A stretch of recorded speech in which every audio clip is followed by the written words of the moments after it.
ready to get out, but stay calm, don't get run over. Take your seatbelt off. Make sure you have your wallet and everything. Got it. Park. Yeah. Don't get run over. We're good.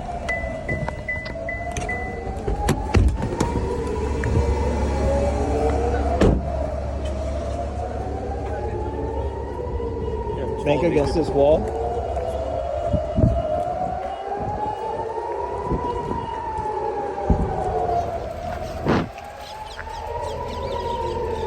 Currently in Tel Aviv. Alarms are going off. We've had some interceptions.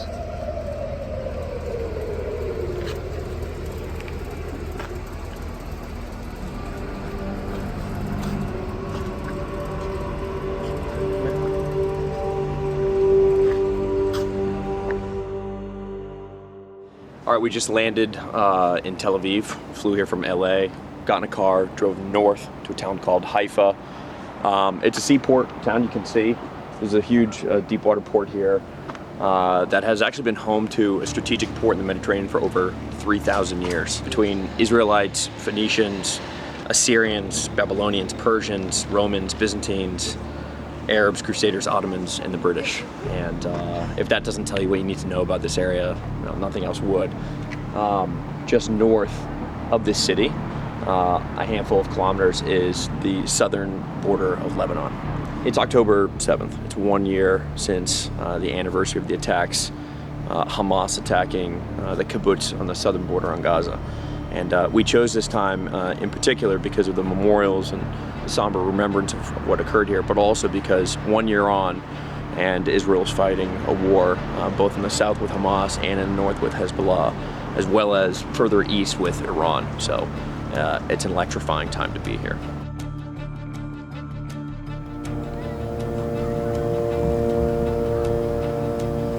Haven't heard a sound of a drone since Afghanistan.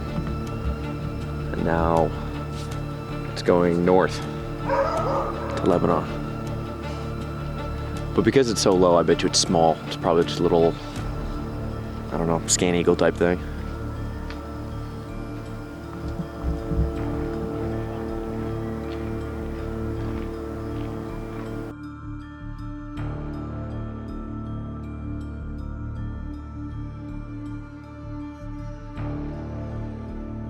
October 7th represents an intimate and brutal slaying of women and children in their own front yards, in their living rooms, in their beds while they were sleeping.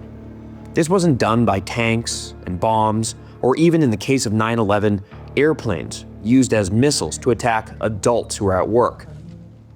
It was done by hand. It was done in ways completely unfathomable to even the most creative mind. It was a crime of passion. I sought to explore how Israelis are responding. How do they cope? How do they ensure that two wrongs do not make a right?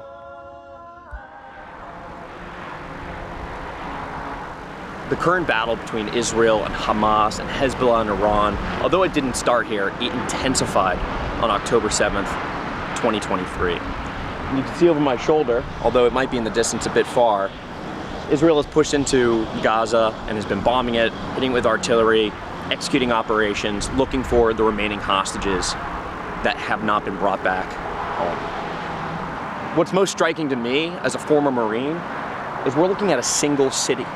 We're only a few thousand yards away from it. We can see the fences that divide Israel from Gaza and maybe a few hundred meters of farmland before you hit a single city of operation.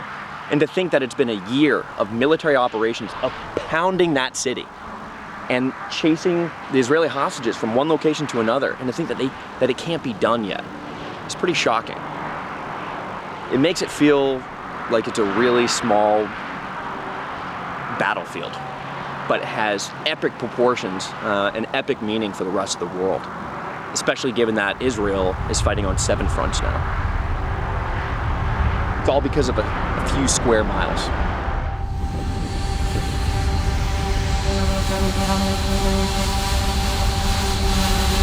When we walked up on this, I recognized it instantly from the footage I saw on Twitter on the morning of the 7th. Yeah, it looks like, it's an area where there was a bar, and from the footage I remember looking into the bar and just seeing piles of bodies. And this is obviously the location where it is, and they're building a memorial to it now. It's shocking to be here, to be honest.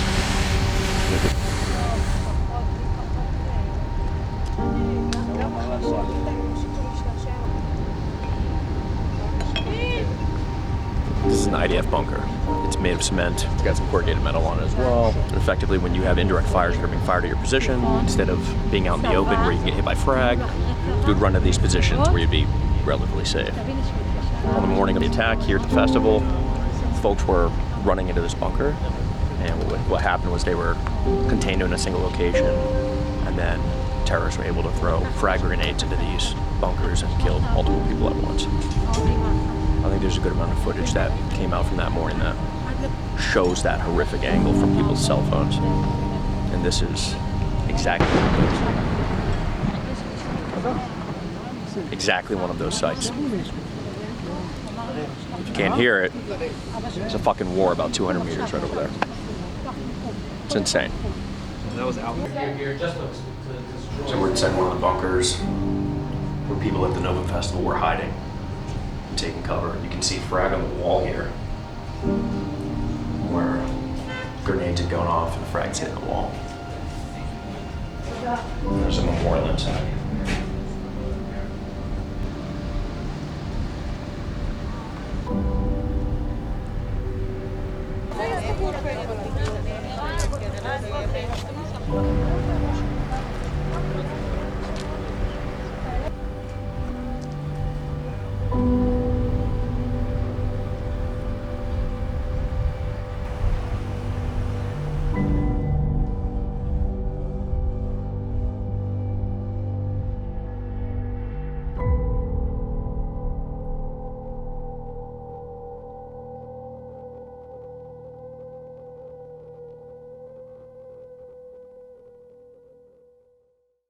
So there's nothing new that I can say about the Israeli state and its conflicts with Hezbollah or Hamas or Iran or any other number of folks, adversaries that they have in this region. But what is unique is the explosive growth in the tech industry and its support for the defense mission. And in particular, this town, we're in the downtown of Herzliya, is kind of the epicenter for where that tech development occurs. So what is commercial technology that's useful for the defense space? Well, sometimes people call it dual-use technologies. But don't be confused. That's not a defense weapon or a defense product that could be used in the commercial space. When people talk about true dual use or commercial technology for the defense space, we're talking about a commercial piece of technology, product, service, whatever it might be, that is then repurposed for the defense space. Take, for example, a drone that might be doing inspection of critical infrastructure in the oil and gas industry. But where else could it be used? In the military, to do inspections of critical infrastructure or inspections of enemy positions or whatever it might be. That's kind of the mission set that we're going to be exploring today when we go talk to a brand new company called Extend and its CEO, Aviv Shapiro. This one, for example, this can live for like 2 to 3 years. A company called Replay, which I founded, created a technology allowing for people to actually teleport themselves into sporting arenas and basically see the game from different perspectives. So after winning 2 Emmy Awards, one with the Yankees and one with NBC Monday Night Football, we were acquired by Intel, roughly $200 million, and we formed a group called Intel Sports. It was called Intel Tel Aviv at some point, so this whole building was Intel. Really? Yeah. So I'm in this building for many years. So this is, I would say, one half of the DNA strand of the company. Extend started as a telepresence company, but putting people into robots, into drones. That was like the idea. Half of the people that you see here in the hallway come from Replay, so we go back many years. At some point, I met this guy, the head of the Israeli Drone Racing League, back when drone racing was naive, right, for fun, before they started to kill tanks. We decided that let's create a technology that allows people to fly like this after 5 minutes. That's it. 5 minutes. Yeah. It's a big challenge. And we did that with a very big paradigm shift of how drones are controlled. Instead of telling them how to do things, you actually tell them what to do. So we opened the league. We started letting people fly with their kids, families, that was the thing. Yeah. But then the summer of 2019 happened where Hamas started to send kites and balloons with booby-trapped bombs on them. We basically hammered these balloons using our technology. Anyone can do it. It was actually fun. The biggest challenge with operating complex missions is the human skills gap. People are not meant to actually manually control these drones and robots. And the second thing is that human operators cost a lot of money. So if you take a DJI drone, it costs like $1,000. The human operator, that comes with that drone, costs like $500 a day, right? Yeah. So that has been our focus in the past 5 years. How do you let anyone fly from anywhere in the world? So we actually operate these drones in all of our environments from anywhere. We can actually be in Tel Aviv in command center and fly our drones all over the place. The mode of operation that the IDF uses is one outdoor drone that basically flies high, quiet, finds the relevant targets. It has different types of payload capabilities, so you can actually place, from laser designators, cameras, like SIGINT, COMINT, different types of things, and you can actually use that to send other drones to finish the mission. These are loitering munition drones that basically work in very contested environments. No GPS, sometimes no comms as well. So this is like the command and control, and you can put a number of different sensors or payloads on it, and then this is the hit to kill. So you would strap ammunition to this. Yes. Just to reiterate, before the 7th, the sales cycle in Israel would be a year and a half, 2 years in some cases. Yeah. After the 7th, it's down to the fastest I've seen is like a week. wow, yeah. But the major program was like three months or so. Yeah, okay. Two special and good things about this drone: it can hold its position inside of a building, for example, or outdoors with no GPS. So there is no GPS component at all on the drone. The whole frame is carbon fiber. It's pretty strong. So it's cool. Yeah, you can touch it. You can. Yeah, sorry. Yeah, it will be like a little bit heavier than this one because all the electronics are not here because again it's a mock-up. But after that you can actually grab one of those. The most important thing is to move my hand, like from my wrist, and press the trigger. Okay. So just get a feel of it. Move your wrist right and left, up and down. Okay. And I want you to feel the trigger. You said it has to be intuitive earlier. In the U.S. military, we just call that marine proof. Okay, so in order for us to take off, short press, long press here. So it's going to be click and long click. Yeah, now it's on standby. Now joystick up for 3 seconds. Okay, so drone is in the air. Now, although it's very tempting, don't look at the drone, look only at the screen. Yep. Let go of the trigger, it will be less and less control. Oh, but you can actually lift your hand and Look at that guy, he's good looking. see how weird it is. Not that guy, the one sitting down. This guy. This guy. Okay, so I want you to pass through the door. Okay.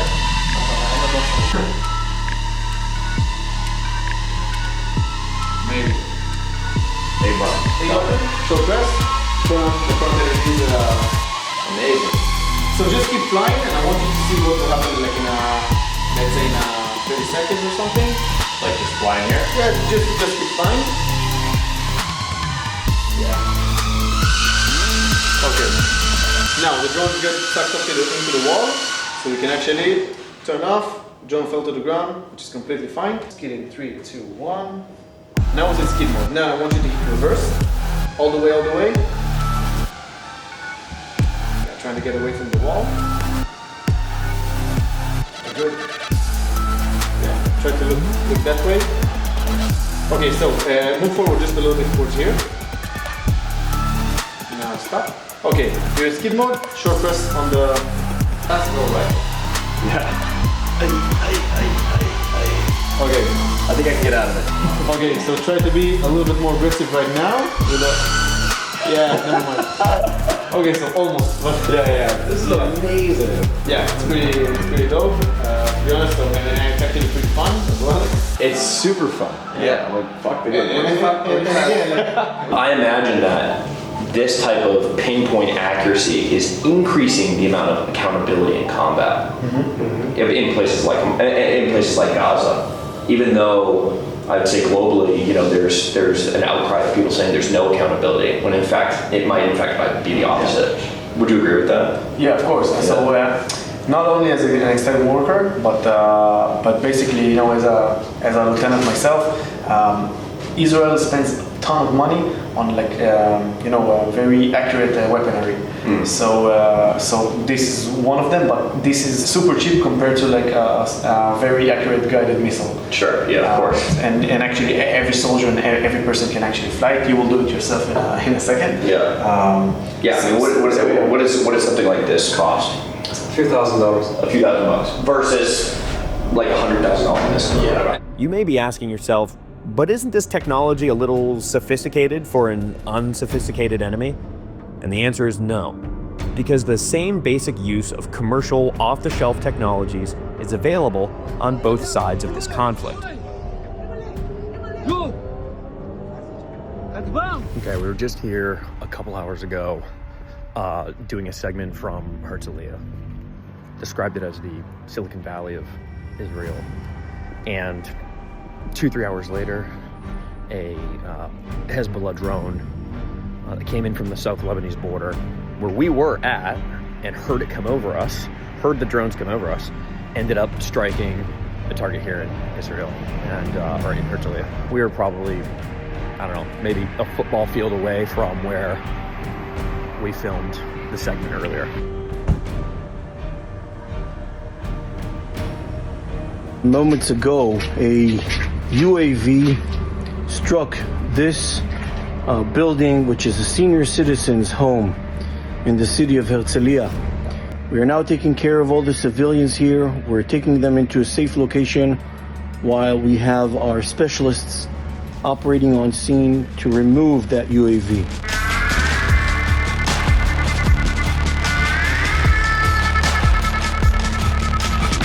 So at Axon Vision, the goal is to automate the entire loop of perception, decision, and action. We have a system that upgrades remote control weapon stations. We have a system that upgrades UAVs with optical cameras that can survey the area.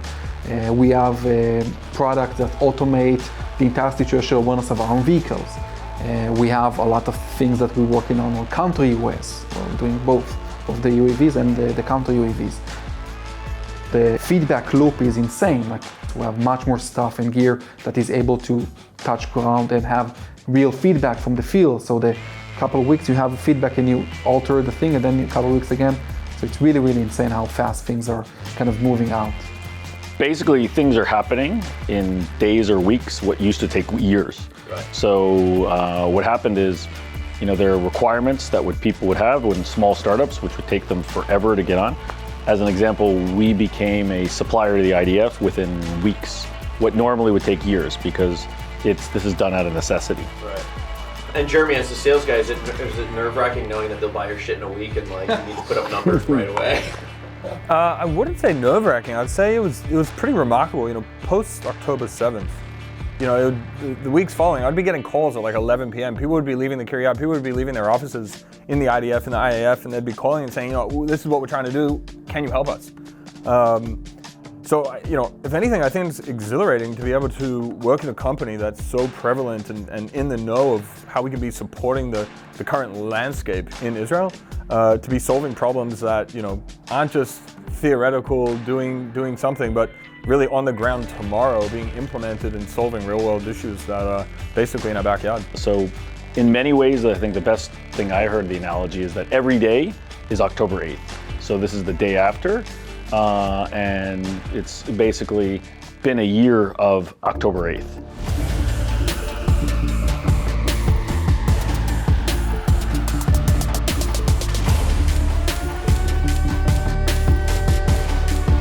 Orca AI basically successfully commercialized computer vision for maritime purposes for commercial ships. We are installed on more than 590 commercial ships to date. collecting more than 2 million nautical miles of data every month. And it actually powers our AI algorithms for superior situational awareness at sea in any visibility conditions, even in restricted visibility.